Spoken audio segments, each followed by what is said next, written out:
Hi, friends, and welcome to the Nexus Raiders Season 2 Championships between Abusement Park and Team Crab. I am Gillyweed, one of the casters, and joining me is a Nexus Raiders MVP, if you will, VIP, Commander Chu. How's it going, Chu? Hi everyone, dude, it's going great. I'm glad to be here.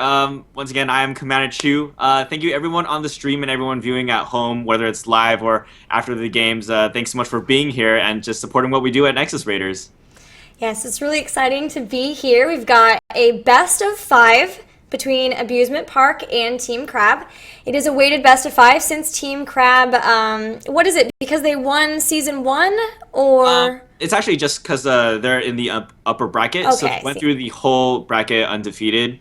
Well, actually, I think they maybe lost 1 or 2 games, but in terms of match-wise, they haven't lost one yet, so they are in the upper bracket, so they get a free, one free win. Because we have a lower bracket as well. So basically everyone from the lower bracket had a second chance, but Team Crab didn't get that opportunity. So that's kind of their way, our way of compensating them. Yeah, so this has actually been going on for a while then. About how long has this tournament been taking place, this whole Season 2?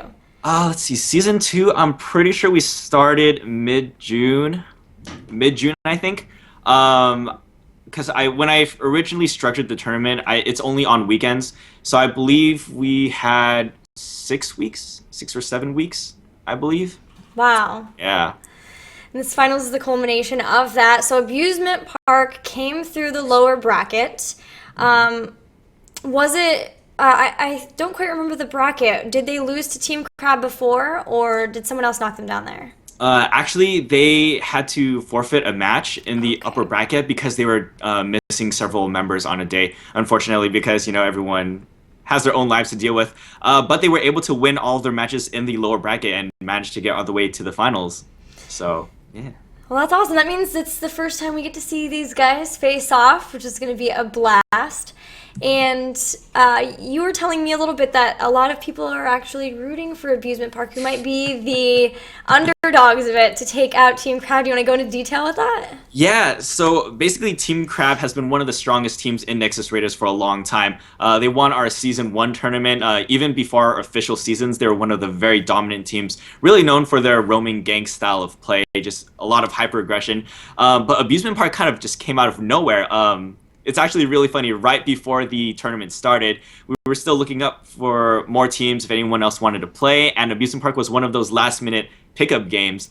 It was just a random group of people within our community coming together and having a good time, and they ended up playing really well, and I'm amazingly pleased at that.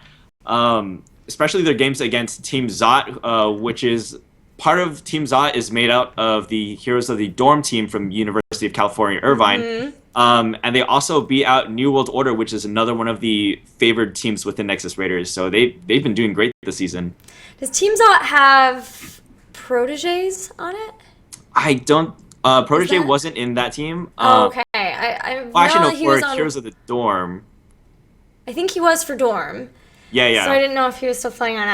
I'm old friends with Protege, so I didn't know if he was still playing on it. But that's really cool to hear. I love that this has been going on and you've had such a turnout for this long, and that you've had a lot of teams compete in it too. How many teams were in this event total? Like at the beginning? So for this season, we had 11 teams competing. So that's a lot of people because for us, we make it mandatory that each team has at least 6 members. So that's like at least 1 substitute in case someone can't make it.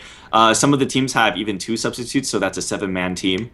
So it's a lot of people. And it's been a really exciting journey.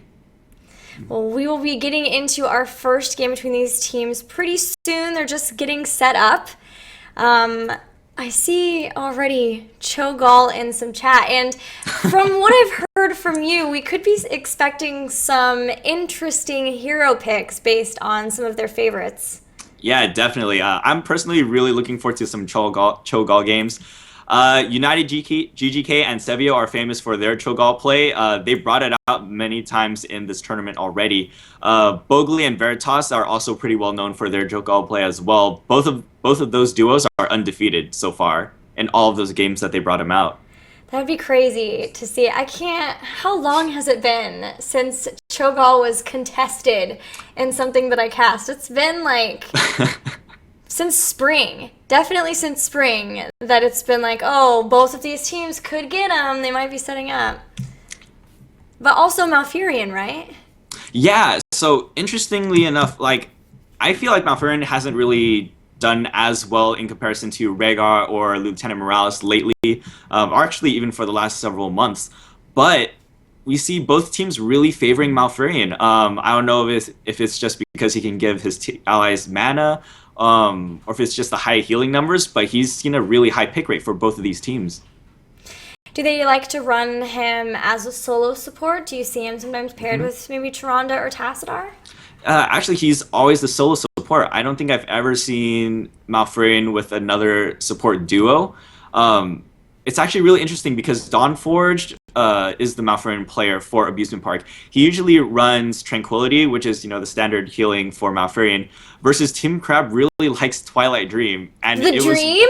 Yeah, it's what propelled them all the way to the finals, beating out New World Order in the upper bracket.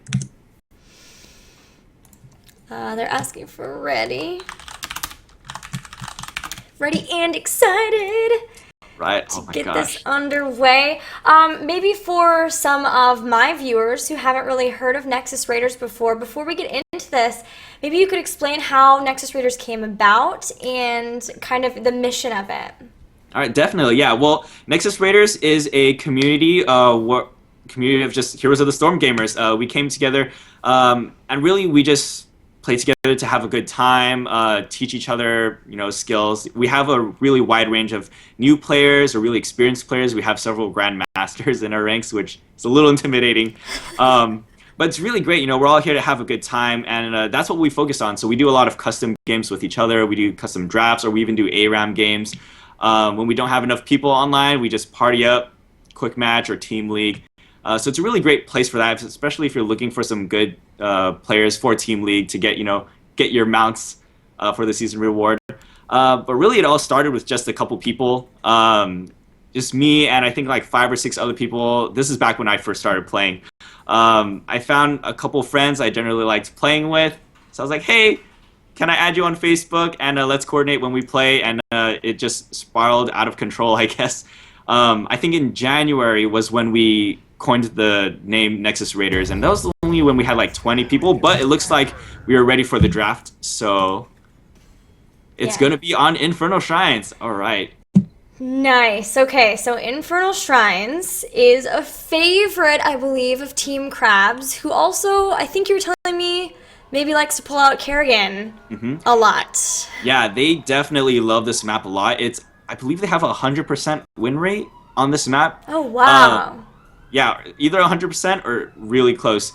Yeah, they really love the Kerrigan pick. I don't even know if they're going to get a chance to pick Kerrigan. Oh, and here we see the Kerrigan ban. Already, the Kerrigan ban is being brought out. So now we're going to have another ban. In Infernal Shrines anyway, you would see Kerrigan ban, but then it just makes even more sense when you're looking at teams who really like to play her too, because she could just be so game-changing with her combos and be really unforgiving in the early game especially. And this is a map you don't want to get behind on in the early game because it can spell a lot of trouble for trying to get caught up on shrines later on. Yeah, exactly. This could be a very snowbally map, especially with John Cena coming out stomping on heroes. Once you get that talent tier advantage, it's really hard to come back. So it requires a lot of patience. Oh, Malfurion first pick. Wow! All right. First pick. The interesting picks, I guess, coming in, especially when you know your opponent so well. A lot of times we talk about inter-team meta, where you have a different meta just because the teams know each other really well and may have highly prioritized heroes.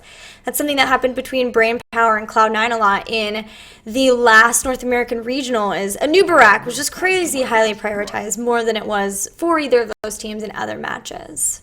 All right, this is really interesting because we see Tough Ike playing Rhaegar. As I mentioned before, he was famous for his Kerrigan play, and Whole Milk has traditionally been Team Crab's healer. So I'm not even sure. This is going to be really interesting. It looks like they're swapping their roles for this game. Maybe they have a little something extra planned up their sleeves. Occasionally, we've seen things like Rhaegar and Lily together, where then maybe we're going to see something like Bloodlust. If they like playing the Dream, gosh. I mean... If any team is going to go Bloodlust Rhaegar, it's got to be Team Crab. Okay, so here's Chromie, and you said that Chromie is pretty well, or this team's pretty well known for their Chromie play. Yeah, United GGK is undefeated or almost undefeated with Chromie. It's just amazing. I don't understand how he can predict his enemies' movements that well. But you would think that it's hard to hit people with all that windup, but he just somehow manages to get people every time. And of course, we see the Artanis on Sevio too. That's another really favorite hero. So we're definitely seeing teams picking to their comforts. That makes a lot of sense too, especially for the first game. You're still kind of feeling your opponents out, not wanting to do anything outside of like maybe a super secret strategy that you have prepared, because you want to see if you can win without it first and then pull that out if things start to get really dicey. Mm-hmm. Yeah, all right, let's see what we get for Abusement Park Span here. So Team Crab has already picked their main tank, or I'm assuming their main tank, and their support. Mm-hmm. They could ban out some damage right now. I mean, Jaina would be really great for clearing out those... Oh, a Rainer ban. So Rainer has been banned. These are pretty interesting too. Vala ban as well. Is Vala something that Team Crab play a lot of? Actually, I don't really recall them playing Rainer. They must have done some research. I know for their previous games, Abusement Park went deep into their opponent's HOTS logs accounts just to check their comfort picks, win rates, and all of that. So maybe they see something that we haven't. We've got more picks now coming out for the red side. We've got to add more to both Diablo and the Rhaegar, and we're going to have Falstad and Greymane. So no crazy double support. Looks like Whole Milk is going for that change, the role swap, and we're going to see him playing Greymane. And now they've got some good damage to help clear out the shrines, especially with Greymane. Mm-hmm. Yeah, and that Falstad pick is really great too, because this is such a big map. It really allows Falstad to take advantage of that global presence. Definitely. So when you see this Artanis play, is it more of a solo warrior? Actually, as I say that, Dahaka comes out. So we're going to have double warrior, which generally I think makes a lot more sense when you're looking at Artanis. Oh, Zeratul. And Zeratul too. What a crazy composition for our first game. Yeah, wow, this is going to be really interesting. But, you know, that's going to be really good for Abusement Park, because all of that chaos with Dahaka and Artanis on that front line, it's going to give Chromie a lot of breathing room to just keep skill shotting away. And Team Crab really has to worry about that Zeratul coming in behind their backline, so it's a lot of pressure already. Mm-hmm. And good damage as for the shrine as well. Malfurion's probably going to take Moonburn at level 1, which will give it extra damage for those. Of course, Artanis can take Amateur Opponent. We don't always see it on maps, but it can add a lot more with that. Dahaka has area damage, as does Zeratul and Chromie too. So both teams making sure they have damage to clear out the shrines.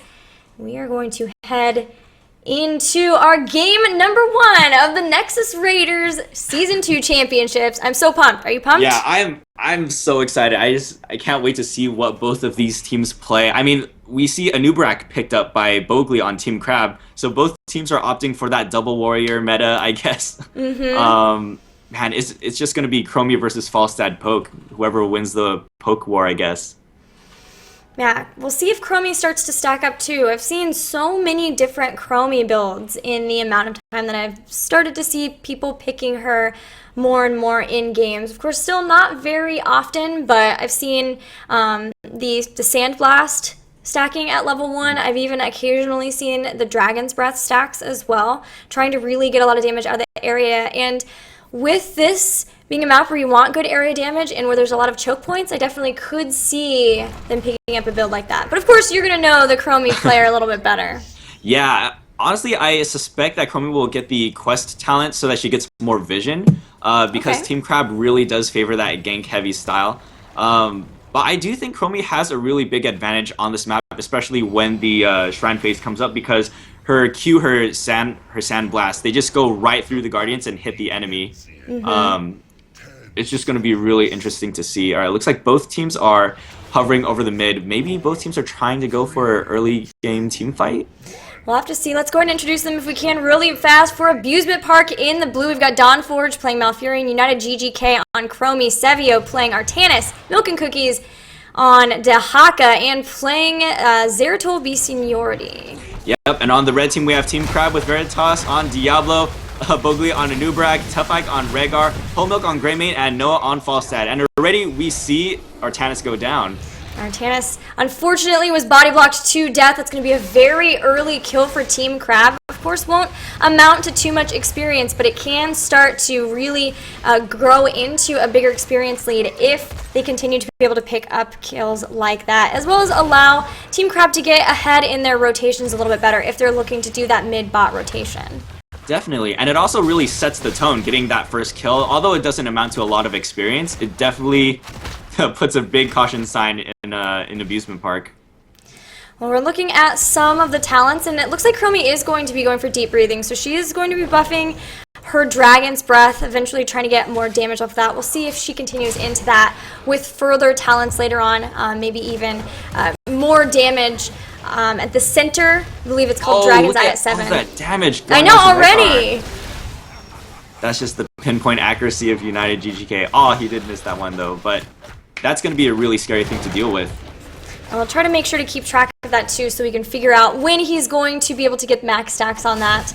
Bogli has to get away, does dodge the phase prison. That's absolutely pivotal, or they could have started to get more damage onto that. We're just seeing them continue to try to keep those rotations up and continue soaking, but we've got a shrine starting soon. Yep. Alright, it looks like both teams are rotating. They're already close to mid. It looks like Diablo's trying to clear up that top wave, get that last bit of experience.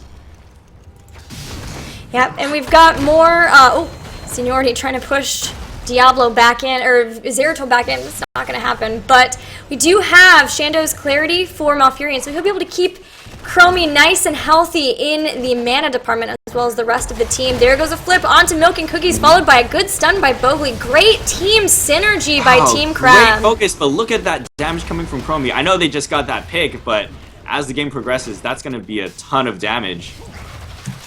While that was going on, we had Sevio in the mid starting to work on the shrine. He did get amateur opponent, so that does mean extra damage to those little monsters. But with losing Dehaka, it's going to be a bit, he's going to start to come back to the shrine, and they're going to continue that poke war. One thing I thought was really great was Team Crab actually sent Falstad to the bot lane during that whole skirmish, and he was able to soak all that experience to level 4 before actually rotating to the shrine. Yeah, that's given them a nice level lead too. They are almost a full level ahead, although now we have Abusement Park with their level 4s. That means they're going to feel a little bit more comfortable about pushing onto the shrine, as we've seen. Also, Zeratul, pretty interesting build. He had Seasoned Marksman, following that up with Vigorous Strike to give him some self-sustain as well. That way Malfurion can focus more on maybe the heavy warrior front line that's taking poke in the front, or of course that very, very Chromie. Yeah, that self-sustain is definitely going to really help out their team in overall healing. Oh, but it looks like Malfurion is going to go down already, as well as Milk and Cookies. Wow, that was some great focus by Team Crab right there. Weak was the word I was looking for. And it was! They got 3 kills for nothing already. That's furthering their experience advantage. They pick up the first Punisher of the game, and this Mortar Punisher is going to push in the center lane, where they've got the towers already fairly well drained, because earlier on they're making sure they had some lanes pushing so that they could start to take these down and lessen the defense versus future pushers like this one. Yeah, definitely. And because Team Crab got those kill pickups, Abusement Park was a little bit late to the rotation to even deal with the Punisher. So Team Crab basically got 2 free towers, and now they can rotate to soak up even more experience. It means level 7 talents already for Team Crab. We'll see what they're going to start to pick up. But now with that, Abusement Park just need to make sure that they don't continue to get picked. You know, they've got to get back out into their lanes, though, keep up their soaking so that they can catch up in the experience war, not get too far behind, but at the same time, really watch out for those rotation the picks. Call out when they see that Team Crab members maybe aren't all on the map, or if they are rotating and leaving the lane, so that they don't get caught by that Diablo and Anubrak, because it can just be so deadly if they do. Yeah, just the amount of crowd control that Team Crab has, it's so great for ganking, so they really have to be aware of their positioning on the map. And they just have to be patient. They gotta soak until level 7 so that they're on the same talent tier, because they can't afford another fight down a level. Exactly, and because they are stacking, it does take Chromie a while to really start to amp up her damage. Artanis is known for being fairly late game too. Zeratul is stacking as well, so he needs to be able to get those season marksman stacks, which means you see him, he's running around between the lanes, they're trying to get those, but it's just a lot of stacking, a lot of preparation, which means they have to know that they are going to be fairly down in the early game, and they can't sacrifice too much for that. Definitely. We see Zeratul closing in on Rhaegar, but he is going to have to back off because the rest of Team Crab is there. Now, what hero do you think we're going to see from Zeratul? Because him going with this auto attack build, I almost want to... Wait, what is his... Shadow Assault? Shadow Assault, yeah. Yeah! I don't know. Every time I see teams go for Shadow Assault, it doesn't really work out, and that's mainly because if you look at the rest of his composition, if he goes in far with Shadow Assault, who's going to go in with him? Artanis and Dahaka can maybe go along with him, but if Malfurion tries to step out of position to continue to heal him, Malfurion's just going to get eaten alive. Right, it's very easy to punish that positioning. Wow, okay. Abusement Park really needs to rotate fast, unless they're giving up this Punisher here. Looks like they might be doing that. If they lose too much, they are going to be up against heroic abilities. You're right. This is a pretty slow rotation in. Veritas was watching to see if he could slow people down, catch somebody out. But this is a very, very safe rotation from Abusement Park. Unfortunately for them, they're down nearly heroic abilities because of the great split soaking from Team Crab. Falstad starting to come in, as is Diablo. There is a flip on seniority, and Chromie is already down. Yep, and there goes Zeratul as well. Wow, okay, Abusement Park just has to back out as quickly as they can, try to soak up as much XP as possible. Oh, no, it looks like my friend is going to be caught a little bit out of position. That's what I was talking to you earlier about. Diablo has one of the most scumbag hits of all time. He's just so great at punishing anyone out of position. He's such a bully. Look at him, there he goes again. Into the Shadow Charge. He's going to use Burrow, but Veritas has been really, really on point with his body blocks. Just really fantastic body blocks.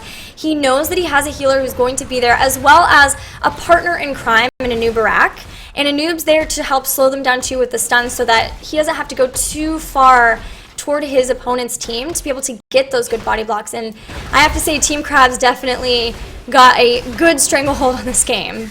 Yeah, definitely. And we can totally see why this is one of their favorite maps. They just understand the timers of this map so well, and it looks like Zeratul, oh actually no, Zeratul's doing okay, but he's got to blink out fast. Alright, there we go. I don't know. Wow, Yep, that's gonna be bad. He over the gate. Oh, over the gate. Veritas, please.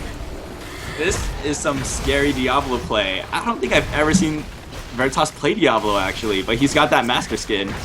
Yeah, it's a great combination between the two of them. It shows why when you're playing against heroes like Diablo, like Kerrigan, you can't just think that you're safe right behind the gate. None of his other teammates were even remotely close to being able to defend this. Probably should have just let them go, let them take this fort. If they could have defended a little bit further back. They still don't have their heroic abilities, Chu. It's so tough for them at this point. Yeah, this is just a really rough position for them, and they, as much as they don't want to lose forts or buildings to Team Crab, they really have to play the patient game, because I feel like their only chance for turning the momentum is getting those heroics, trying to even up the playing field, even if they're down a couple buildings. But they need to win some team fights soon. Well, they're going to try to go for another fight, but they still don't have heroic abilities. Bogley doing a good job of zoning United GGK clear away from this fight. That's damage that has not been put on for a really long time. And in that time, they lose not only Artanis, they lose Zeratul as well as Dahaka. And now poor Malfurion is the only one left. Yeah, that was a really great web wrap by Anubarak, actually. Just webbing Chromie so she couldn't get any damage during that team fight. And now Team Crab has both of those goat camps pushing. Yeah, they did such a good job of keeping Chromie away. And heroic abilities are now here, at least, for Abusement Park. And Twilight Dream! The dream has started. It was a great call on Shadow Assault too, by the way, too. That's what they went for. I mean, at least Twilight Dream will be really great against that dive. It'll really cripple Team Crab if they overcommit. Yeah, but so far they haven't really, like Malfurion isn't really, yeah, like they catch somebody else who's out in front, and Malfurion just blown away. Twilight Dream didn't have too much of an effect. Veritas will get taken out. Great Dragon's Breath at least, but he's going to be right back in action in a few seconds. And that's one of the best parts about Diablo's trait. You know, with the health regen that he gets from it, that's not even the best part. Once he gets 100 souls, if he just so happens to die, he can come back to the fight. If anything, he can just go suicide early game, blow off all his cooldowns, make sure all the enemy focuses him. Then the whole rest of the enemy is just exposed. They have no abilities, everything's on cooldown. Yeah, exactly. And this, again, Team Crab showing their prowess on Infernal Shrines. They know timings for when to start their mercenary camps. They're going to have these bruisers, the shaman pushing during the shrine so that they make their opponents make some tough choices. They don't want to lose another Punisher, especially an Arcane Punisher. But they also don't have 13 to try to even fight during the shrine phase, especially since they've only gotten 1 kill and they're not going to have to Haka. That was, oh my goodness. That was such a great play by Nubrak. Who was that, Bogli? Wow. Focusing that backline so well. Oh my goodness. Sevio went in. There is Apocalypse. They catch Chromie, and with body blocks for days, they're going to use Mighty Gust. Probably didn't need to use that there, but that's okay. They did at least secure the kill. Sevio somehow gets away, probably because some of the team was splitting apart to get Chromie. Womack's going to still try to chase him down while Rhaegar starts it, and there he will go in! Goes for the throat, takes him down. Oh, come on, Zeratul. Alright, it looks like he is going to be able to blink away safely, but if you notice during that earlier team skirmish, Team Crab just used the terrain so well, and I think that's really what defines a really great team in comparison to another. Yeah, absolutely. Little things like timers, like you talked about before, timings of the objective as well as the mercenary camps with it. Using the terrain means you really, really know the battleground. And I know we'll have to see Team Crab if they know other battlegrounds as well, but they've definitely impressed me with this battleground for sure. Yeah, and if you notice, like right as soon as that bruiser camp came off cooldown, Diablo was right there ready to start it. Yeah, just you really have to have somebody who is keeping track of all of that for you. A lot of times it's the support player for a team, but just somebody who has this innate sense of the timing, is constantly checking them to see if they're ready to go, so that you can be there and be ready for taking it just as soon as possible. And now that's just going to make this push even stronger. They have the Punisher. It's starting to work on this mid keep, but all the while there's another push happening in top with bruisers. Definitely. Okay, very nice Twilight Dream by the Malfurion, getting a lot of silence, but it's not going to be enough to help that Artanis.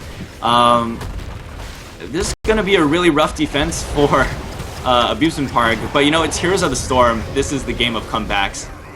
His Diablo is down though, but he will be coming back. Again, he had enough souls to come back. Also, Noah, Falstad, pretty low on mana, and the respawn timers are still fairly low. So we're going to have Artanis and Zeratul pretty soon, but it looks like our Team Crab are not quite ready to just give up this push onto the core. I mean, if Team Crab overcommits right here, it's possible that Abusement Park could get a really good defense in. I mean, they do have their level 13 talent here, but Artanis is going to go down, unfortunately. Oh, that was so beautiful by Veritas. Shadow Assault had been procced. Zeratul was going after Noah, but Veritas flips him back over, does not allow him to finish off Noah, and that means he's been able to keep his teammate alive. But they are getting fairly low. They've taken a ton of harass. The core is still nice and healthy. They've got to get out of here. Right. Oh my gosh, Chromie's getting so much damage on that team right now. She is. I'm going to check her stacks, actually. She does have it now, so she finished Deep Breathing. She doesn't have to worry about trying to stack anymore, so it's always a good relief when you're playing a hero where you've got to stack like that. Right. Okay, so Abusement Park is down 2 keeps. This is going to be a really hard defense, but they could still turn it around. They really need to soak all 3 lanes just to get even in talent, especially with Team Crab being level 17. They do have their level 16 talents. They might get level 20 soon. It's going to be a really rough defense, but it's not over yet. It's always the really nice thing when you're this far ahead. 4 level lead for Team Crab. You can't afford to stick together like this and go after all of the mercenary camps instead of trying to split up so that you know that you're getting a split soak in the multiple lanes. They know that all of the teams in the bottom, so those in the mid can feel pretty okay about doing what they're doing. But there is the fly from Noah. Great cocoon. Oh my gosh, that cocoon came out right before Anubra got stuck in the time. Wow, Chromie is going to go down. They've done a lot of really great things, like knowing the map, great body blocks from Veritas, synergy from him and Bogli, but they've also been making this Chromie's life just miserable, even with increased range at 13, reaching through Chime. This Chromie nowhere is safe. Nowhere is far enough back for him. But that Twilight Dream! Fall side is gonna go down. Wow, that was a really great play by them. Okay, this Apocalypse is gonna do a ton. It's now just a... Wow, okay. This is about the Redguard best... goes down as well. Yeah, it's the best fight that we've seen them take in so far. But everyone's still very healthy. The double warrior getting great value out of its sustain. And just the fact that they're higher enough in level, they've been able to get the better end of that engagement. Zeratol's still left. He's trying to go in and maybe take down Greymane, but Veritas making sure to continue to protect Whole Milk, and Zeratol will go down instead. But so does Greymane. Okay, wow. Well, I mean, that was the best team fight we saw so far. So it's a good sign. I mean, right now it's 2v1. Obviously, Team Crab has a huge advantage. Oh, look how many catapults. Yeah, especially with the recent changes to catapults locking onto the core. Oh, look how fast that core is dropping. Oh my goodness. 56% and falling down to 50. They've been able to keep it alive for now, but even off of that, when being able to get some kills finally, Abusement Park still has their core at 50%, and they're not in position to start this shrine as Bogley is. And so Team Crab already working on trying to get yet another Punisher that would push directly to the core. Yeah. Oh, Gilly, what do you think Abusement Park has to do to win this game? Because it's definitely an uphill battle. Now, they can't lose the shrine. And if they do, they need to do it in a way that they've wiped the team so that they can take it out and not have to deal with the pressure from both the team and the Punisher. But now, it's just so beautiful. Team Crab gets the Bruiser Camp yet again, and so it's only a matter of time until somebody from Abusement Park has to deal with this, because it will go to the core. If they try to clean it up at the same time as it's coming by and do the shrine too, they're going to get caught separated from each other, as we can already see. Alright, there goes the Twilight Dream. Milk and Cookie is getting really low, but he is going to be able to burrow. Oh, wow, okay. Falstad Disengage actually helping them out here now, but it's going to be 2 down on Abusement Park. Oof, looks like 3 down. Yeah, Chromie is just having such a really tough time trying to figure out where to be, and she just has not been able to find any place that is away from Diablo and Anubarak. And with 4 down, only Malfurion left, they don't even have to worry about this shrine anymore. You can see the members of Team Crab posturing to take this game number 1. Right, yeah, and it's definitely difficult because the shrine popped up at the top lane. Really, that's just a trap for Chromie. If she goes anywhere too far in, she has no escape path. Yeah, that's the issue with a lot of the heroes, actually, that we saw on the side of Abusement Park. Malfurion, no escape. Chromie, no escape. Had increased range, but even that was just not enough to try to get away from 2 warriors that love to dive, from a Greymane who wants to dive. They had this perfect diving comp, and Chromie was just never safe. Yeah, and I really want to highlight the Anubarak's web wrap, because isolating Chromie each time in a fight really crippled Abusement Park, and it just did not allow them to get any damage out. So I guess if you look at their team comp as a whole, they really relied a little bit too much on one single player to put out the damage. Yeah, it also seemed like Dahaka and Artanis, both of those are generally the warriors that you would see in a double support, but as kind of the bruiser, if you will, without having, you would see either one of those with more of a tankier warrior like Muradin, ETC, somebody who can kind of wear more of the damage. And even together, like, Artanis takes a while before his shield overload really gets to the point where it's just like, we can't ever kill Artanis, why can't we kill him? And they didn't really ever get to that point. They finally were at level 17 at the end of the game.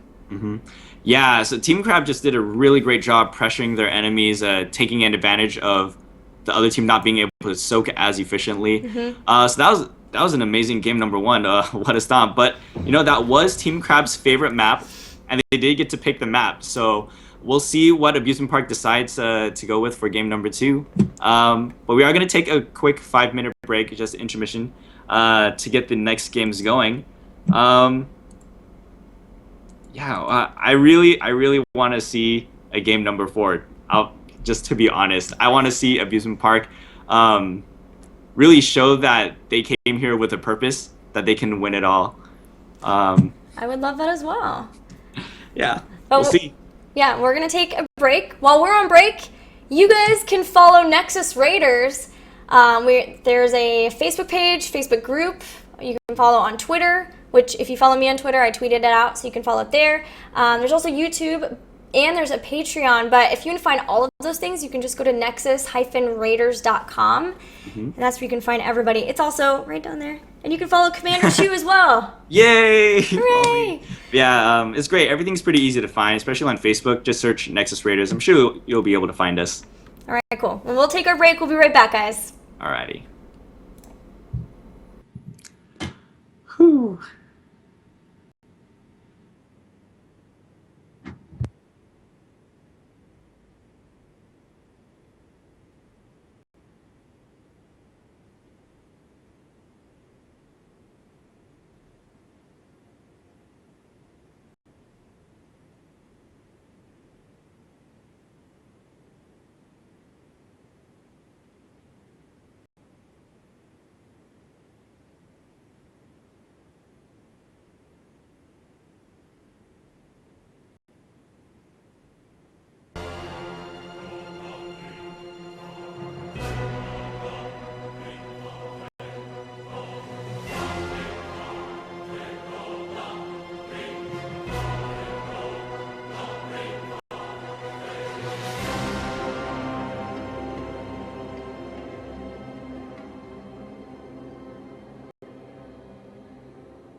That typing sound means we are back with game number 2, the Nexus Raiders Season 2 Championships.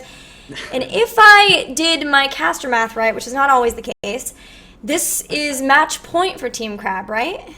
It is, because they did get a free win for being in the upper bracket, and they did get that first win. So if they do win this next match, it's the champion's over. It's Team Crab, but I still think we have a lot to see from Abusement Park. It does mean Abusement Park will have to win all 3 of the next games to take the champion, so we'll see. Yep. It can definitely happen. I'm really excited. No more mistakes. Maybe no more craziness, but we'll see. Maybe now is when we see even more craziness. But Maybe. we are going to Battlefield of Eternity, which is my favorite battleground of all time. So I'm already a fan of Abusement Park because they're bringing us to there. Yeah, and this is actually one of the first maps that we saw Cho'Gall played for our Season 2 tournaments. I forgot which team brought it out first, but we may see a Cho'Gall game, please. Maybe Abusement Park or Team Crab. We already got Twilight Dream. We already had the Dream. Not sure how successful the Dream plus Suppression Pulse was, but there was a really big one, which worked. Unfortunately, they were just so far behind by that point. Yeah, but that was the favorite map pick for Team Crab. I don't know their success on Battlefield of Eternity, but I mean, I can't even imagine like what's gonna happen. We saw a first ban Kerrigan earlier. Oh, Sylvanas ban. That's pretty good here, actually. Yeah, Sylvanas can take a regular web weaver phase that would maybe take down towers and make you end up somehow losing a keep, which is the extreme. But it's just nuts how important she is on this battleground. And a lot of times we do see Tyrande bans too, or prioritized really at this point, because she's not really prioritized very much in this game during the current meta, but it's not what we're seeing a potential ban on here. Instead, they're going to ban a Nubarak. That combo was frightening last game. Dude, I don't blame them for that. You know what that means? It means Kerrigan's free. Well, I mean, I can understand the Nubarak ban. Nubarak gave Chromie such a hard time with all this. Oh, Kerrigan. It's tough icon Kerrigan. I'm surprised it took 17 seconds to make that decision, to be perfectly honest. Yeah, but okay.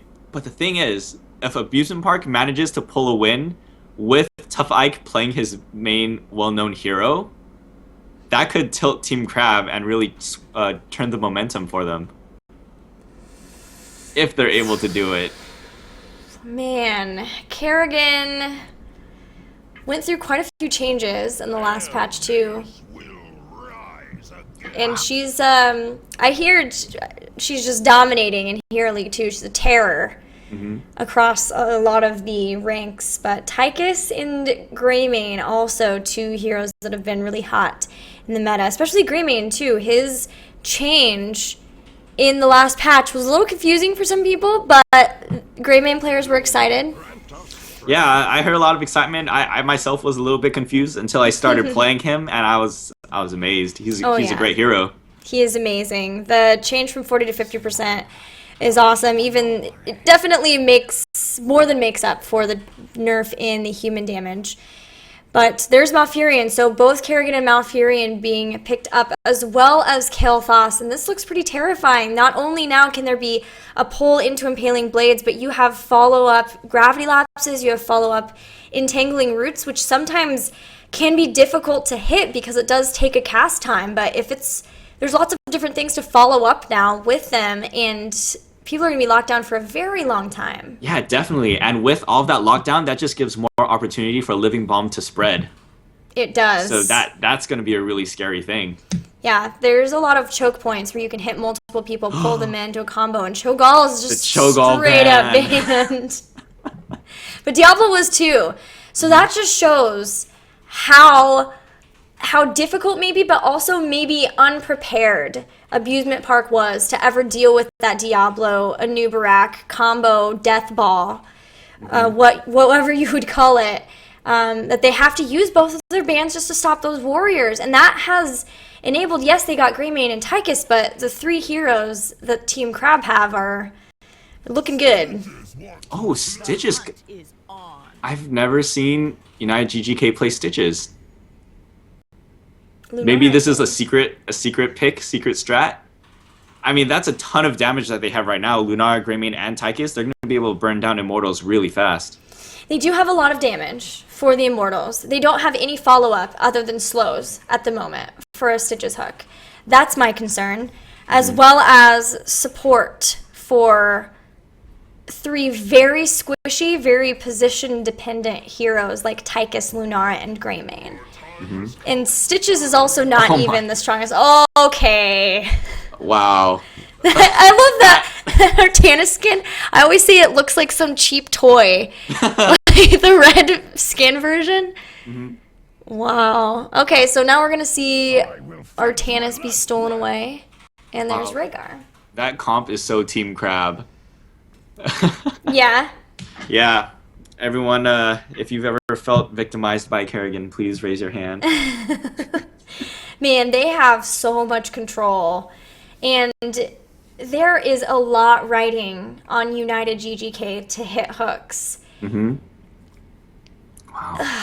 And it's really going to come down to a lot of patience on Greymane's part as well. If he changes into Worgen too early, he could get easily punished by the power slide from ETC, the stun from Kael'thas, or the stun from Kerrigan. Oh my gosh, there's so much lockdown from Team Crab.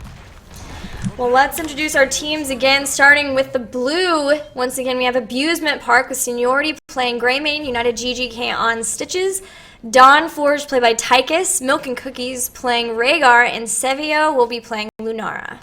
And on the right, in the red, we have Team Crab with Bogli on ETC, Whole Milk on Malfurion, Tough Ike on Kerrigan, Veritas on Artanis, and let's see, Noah on Kael'thas. There they are. Oop, I just hit my mic. Sorry about that, friends. All right, so we're going in. I'm a little bit scared of all of the lockdown, and I'm hoping that Abusement Park is too. I'm hoping that they play pretty safely. Make sure to look just for the hooks. And they already are starting to do that GGK throwing out. Checking to see already if anybody's hiding in the vents. Yeah, that Lunara Wisp is going to be really important for them. At least just scouting where they could potentially gank from. Yeah. Oh my gosh. Now, that Prism. Add to the fact that not only does Team Crab have a lot, like everybody really can lock down or switch positions of heroes, but then add to that they also have heroes who are really good at attacking Immortals. You have Amateur Opponent picked up for Artanis. You also have Moonburn for Malfurion. Those add extra damage to the Immortals, and that means that they can do a good job of being able to keep up in damage there too. Now, once Lunara gets Nature's Culling, which she probably will get, they may have to go in and try to be the aggressors, but I don't think they're going to mind that at all. You said they love to team fight. Yep. And, wow, okay, that's already a lot of lockdown we see on Tychus, but he is going to be able to get away. And one thing I also want to mention for the Immortal phase, the ETC's trait is amazingly strong on this map, being able to buff all of his allies in range, increasing their auto attack speed.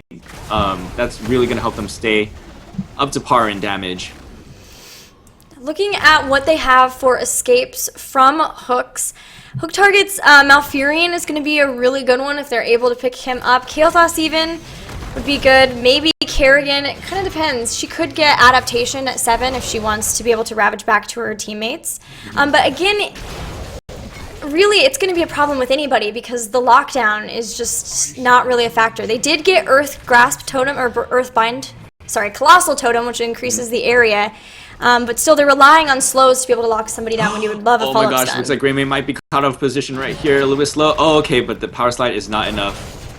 Nice totem right there. Yeah, the totem was awesome. Here goes Veritas in for the flank. A great gravity lapse picks up Lunara, and Veritas has used Blade Dash, trying to survive through, so it's a 1-for-1. They do take down Artanis, and so this is looking not as bad for Abusement Park. They've lost Lunara, but they are going to be the ones to defend, knowing that they lost Lunara, who is a crucial one for attacking the Immortals. ETC is getting really dangerously low as well.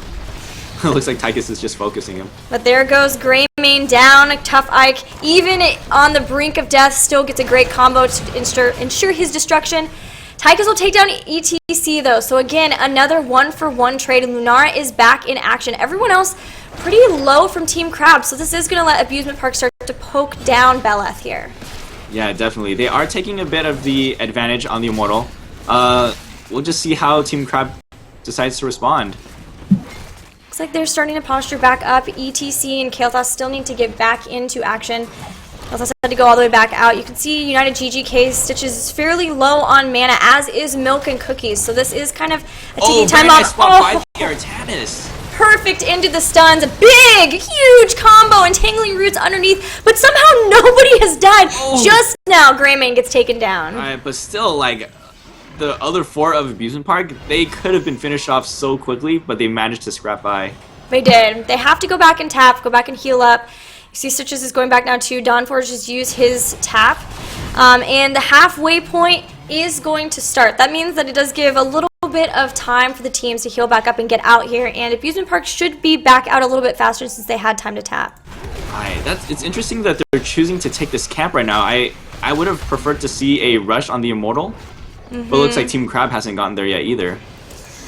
Yeah, they are in the easy to attack positions, so that is one thing. You can see Veritas and Bogli trying to zone people off. They know that their damage dealers can take it down pretty fast, especially if they can get a good zone. Noah's back in the behind too, and again, good body blocks and a swap from Veritas. That swap was so beautiful. Oh my goodness.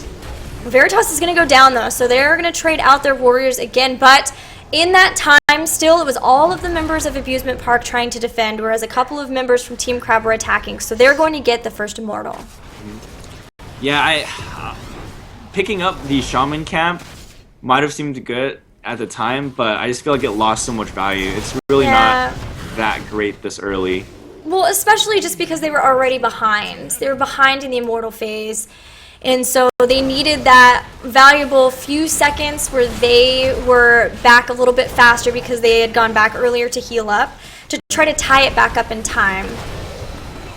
I am glad to see, though, that Abusement Park is staying relatively even in terms of these team fights, though. It's quite different from that last game. Well, still, we haven't had too many huge hooks. The Entangling Roots, though, have been really good. GGK is going to hit by this stun, but he's Stitches. He's pretty tanky. Still just trying to take down this Immortal without losing their fort, but it's starting to go down, and they are really having to make sure that their positioning doesn't put them in a really bad spot because, again, they have several very weak heroes. Wow, that Kerrigan aggression. Gosh. That's insane. That level 7 hits.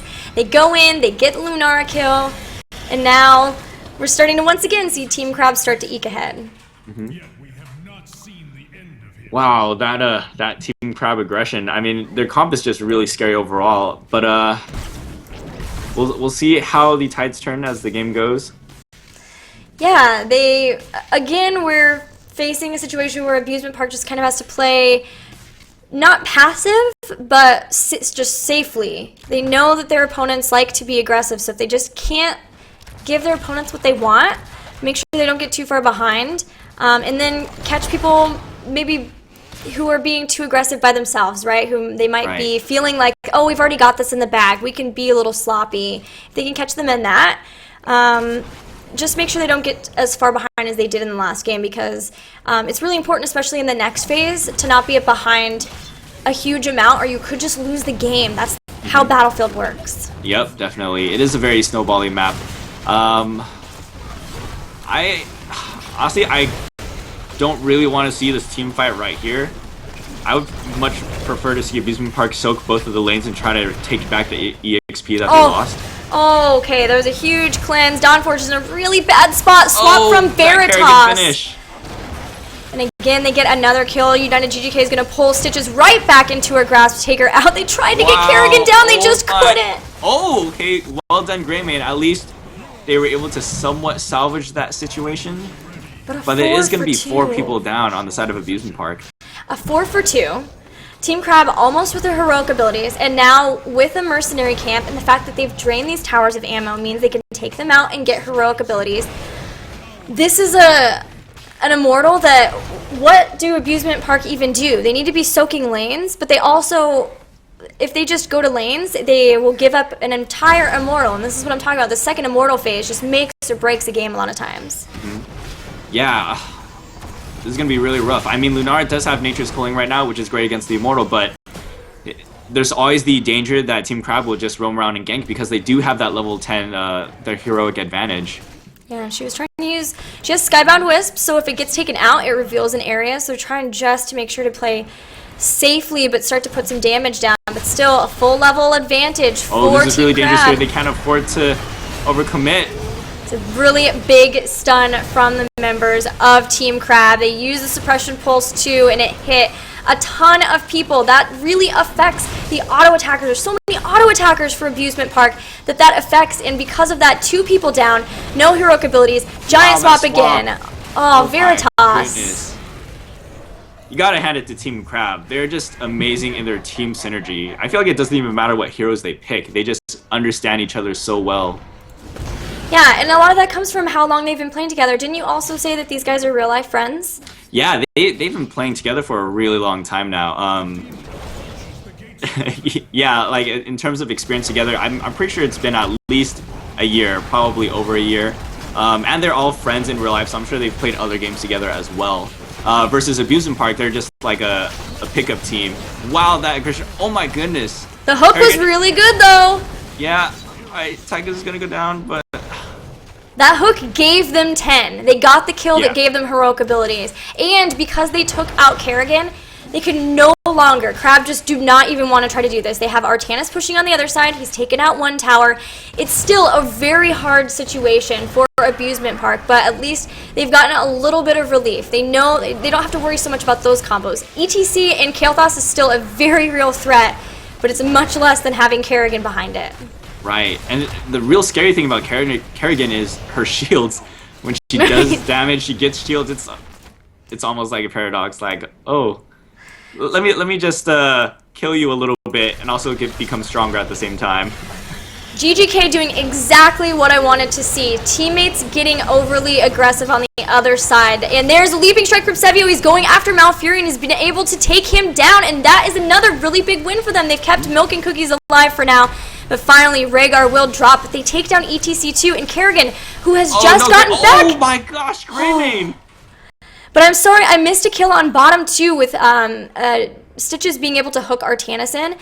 Artanis was being super aggressive. He thought he was fine pushing by himself, but because they were able to get some of those really big picks and get the team fight, they've protected their keep. They're still a level behind, but they shouldn't be a talent tier behind for the next phase, and that's perfect. That's exactly what Abusement Park needed to do to be able to start their comeback here. Exactly, and that was such a great setup, and even the Tychus laser getting some work done. Yeah, Kerrigan was like, okay, Kerrigan, you can jump in, but it'll be to your doom because there's a giant laser hitting you in the face. Mm-hmm. Oh man, alright, okay, we see Greymane soloing this Bruiser camp. I mean, it's an okay time to do it, but it's just going to be really hard for Greymane because he's going to lose so much health. Yeah, the rest of the team also was very aggressive in picking up the Khazra, but they did get away in time, which could have been very catastrophic, right? They already have a keep that's exposed. It's taken some damage. If they lose a ton of people, we're getting to the point now where Team Crab could rotate around and take that out with ease to try to win the game. Yup, and the Immortals are spawning soon, so I'm pretty sure both teams will be able to rotate to the Immortal in time. I guess it's just a damage race. Do you think we're going to see a team fight invading into the enemy territory? I think that Team Crab, knowing how aggressive they like to be, it seems to me like they'd be totally fine with trying to just be the aggressors, especially knowing that Lunara has Nature's Calling right now. But they're actually baiting a little bit. They pick up the Khazra. They had people set up in a position. You saw it was both Veritas, ETC, and Whole Milk, too, so that he could drop Entangling Roots underneath. But they didn't find it. There's an ETC. Oh! Nice hook and gorge on the ETC. He's not going to get behind the gate. He power slides out, suppression pulls again. Oh, that damage. And the combo to Mosh behind it, four people down. Make that a fifth. Yeah. Maybe, yeah, that's a full team wipe. That's the danger of hooking EDC. You could just come right back and mosh pit you. Oh my gosh. The gorge. I know they were trying to gorge him and get him behind the gate. It just wasn't fast enough to get him back there. And the reaction from Team Crab was just perfect. They were like, we can turn on this. I'm going to be in a great spot for a mosh pit. We've got all of the crowd control in the world, let alone the Twilight Dream and Suppression Pulse again. At least everyone's going to be back up again for the mid spot, but now, again, this is going to be a disadvantage. Yeah, that was really great capitalization by Team Crab, but at least the Immortals in a defending pose, they do have a chance, but Team Crab is hitting level 16 soon. This is going to be really dangerous. Unforge has been blinded. That means that damage was not really doing too much, but now they are going to lose Tychus too. Tough Ike still hanging in there despite being pretty low, and they've got Greymane far away from the fight. In the meantime, though, both Veritas and Tough Ike have had a tough spot. This Draken Laser Drill is making their lives miserable. Yeah, that was great capitalization by Greymane. Somehow, Kerrigan got away. Oh no, he didn't! The stun from the Immortal. Oh my goodness. Rip the dream. Immortal. Immortal OP. This is pretty good, though, because it's Lunara. They still have Lunara up. Tychus is back up too, so we can run back in. I'm a fool. Don't worry. We just barely caught that on the screen, Tough Ike. Don't you worry. It's there. But that was a great break for Abusement Park because even though they're not the same talent tier, at least they were able to catch up a little bit in XP. Yeah, they need to not lose anybody, though, while they're waiting for Rhaegar to come back up. Savio's using that Wisp like mad, trying to get some vision on their opponents. They would love to be attacking to try to even up the Immortals' health bar too, but they know they don't have 16 talents. They know everybody is up now, and that they have to be able to stick together, and they need Rhaegar back in here before they can get into a fight. Definitely, and Mosh Pit is up too. That's going to be... Oh, they really cannot risk a clump right here, and there's the Mosh Pit. Wow. Tychus is already down, and you saw Twilight Dream just wreck Lunara. 2 more people down, and again, only 1 person will remain. And this time, Seniority is going to battle it out. I'm telling you, this Artanis... Oh! You got him! I did not know Greymane could win a fight against Artanis. Yeah, just 1v1 things we learn when we were casting Artanis. Still, gosh, this Bella, super shielded, almost max. The Keep has already taken damage because earlier Artanis was able to take out the towers down here. Even though he died to that hook, it's still been a good push, and they're going to take this out even before the Immortal gets here. Right. I mean, they're definitely losing that Keep for sure, but if they can somehow turn it around at the core, maybe keep Greymane alive? Well, Ancestral worked! Beautiful Ancestral heal and getting a takedown on Kerrigan. Okay, Artanis is in the belly of Stitches. They're trying to point out, oh no, that's Artanis. That is ETC. He's slowed down by the Keep, and he'll go down 2. That's 2. Artanis is just now respawning too, and that means that Malfurion... not over. Yep. Somehow, some way, Abusement Park hanging on in this game. Yeah, wow, those 2 pickups. And the core hasn't even taken that much damage. Of course, its shield is going to come back over time. So it's a pretty nice buffer. Right. The one problem for them at this point is, well, they've got a couple. They're not gonna have keeps pushing or catapults pushing bottom. We've seen the power of getting too many catapults on your core. They also are still behind in experience. So if they can't somehow figure out how to get back, maybe find a couple more picks, they could be facing with the next Immortal level 20, and I just don't know. I don't even know if they could survive another Immortal, especially if it's that highly shielded, let alone that with their opponents having Storm Tier talents and them not having them. Yeah, definitely. I mean, those two pickups were great, but it's going to be really hard for them to deal with another Immortal, especially because they get stronger as the game goes.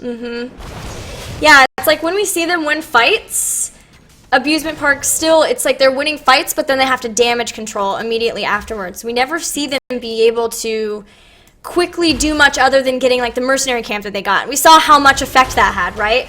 Team Crab's just definitely. like, good for you. We still have our forts, question mark? I don't know. Question mark?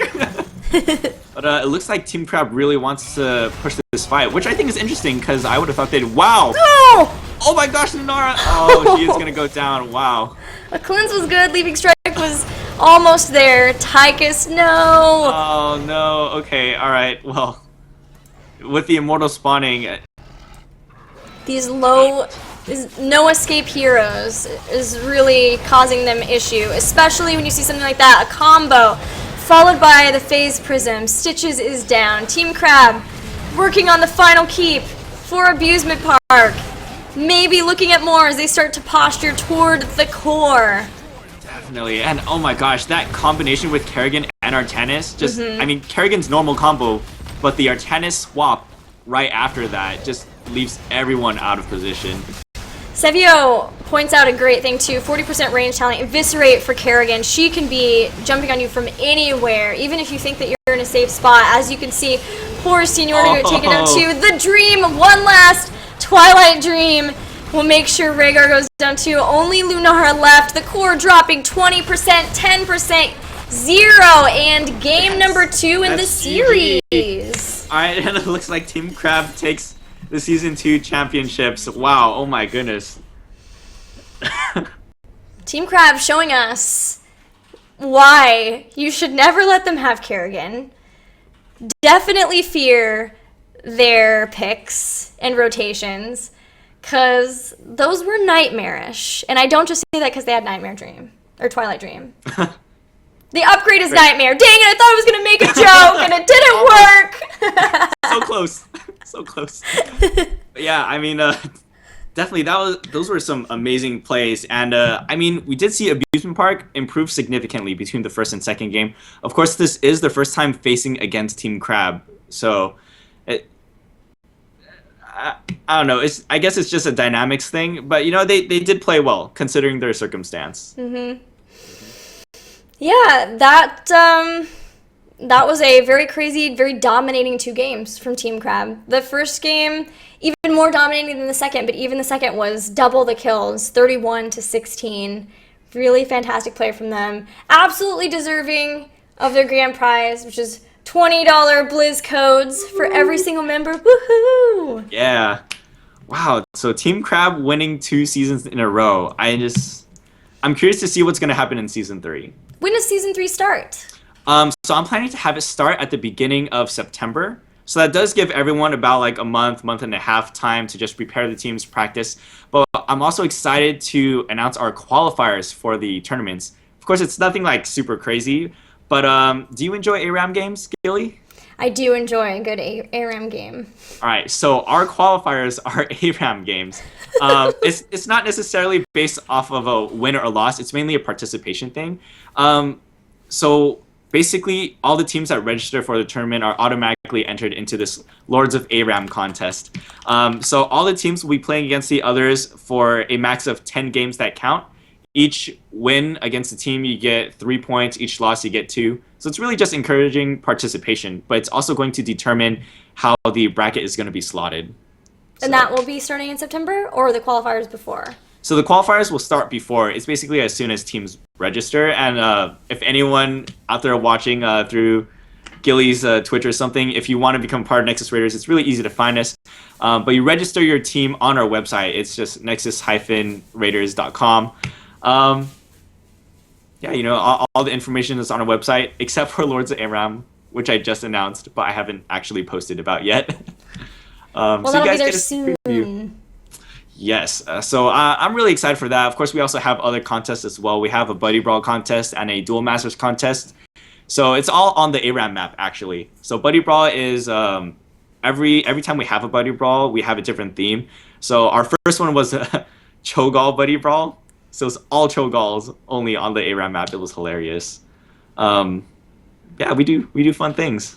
That sounds Nexus pretty Raiders. awesome. If you guys are interested in, which I know some of you are going to be, in doing more with these guys, definitely check out their website so that you can sign up and meet the community. As well as you can also support Nexus Raiders through the Patreon, correct? Yeah, patreon.com/Nexus Raiders. Yeah, it's a great way. I mean, our prizes are just happy thoughts right now. Actually, some of our patrons, depending on their pledge tier, they get a discount on our merchandise, which is pretty exciting. Every season, we have a different roll of merchandise. Like, I'm wearing our Nexus Raider t-shirt right now. I don't even know if the camera can see it. Like, Maybe. sit. There you go. There you go. Yeah, you got it. Yeah, so we have those. We also have these like super nice custom gaming mouse pads Wow. designed by our very own Andrew Starbuck, aka Satisfying. Yeah, we do fun things. I think for season 3 we're planning to release caps, stuff like that. We're just always thinking of new stuff to help engage the community, help everyone have a great time. Well, that's awesome, guys. Please give these guys a follow. Even if you don't have maybe the time to play or are nervous, which you shouldn't be, at least give them a follow so that you can find more of their games, be able to watch more. And also, what about you, Commander Chu? Where can people find you on social media? Well, people can find me at Commander Chu on Twitter. I literally I started it a while ago and I didn't really do much with it. But I have followers now. That's cool. Thank you guys for following me. I'll be more active on that. You can mainly just find me on the Nexus Raiders social media, honestly. I manage all of those. If you want to talk to me, you can talk to me there. I see all the posts, I see all the comments and all the discussion. Yeah, it'd be great to have you all. And if you want to join us in-game, play some quick matches with us, or even join us on our custom games, you can type /join Nexus Raiders in Heroes of the Storm in the game chat. All one word? There's a space between Nexus and Raiders. Got it. So, yeah, just join us, have a good time.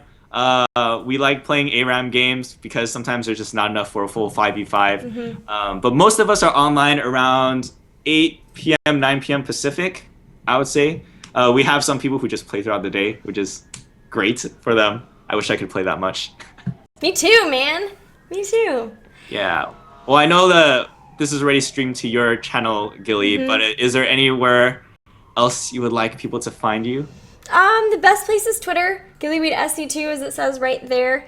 I have Facebook, YouTube, and Twitch too, obviously, because this is my Twitch. I know that my streaming schedule has been not ideal because I've been working on Beyond the Nexus and traveling back and forth to it, as well as moving. If you didn't notice, I'm in a new place because I just moved to LA. But I'm going to be working really hard to get my streaming schedule back on track, and we'll try to have more information about that soon.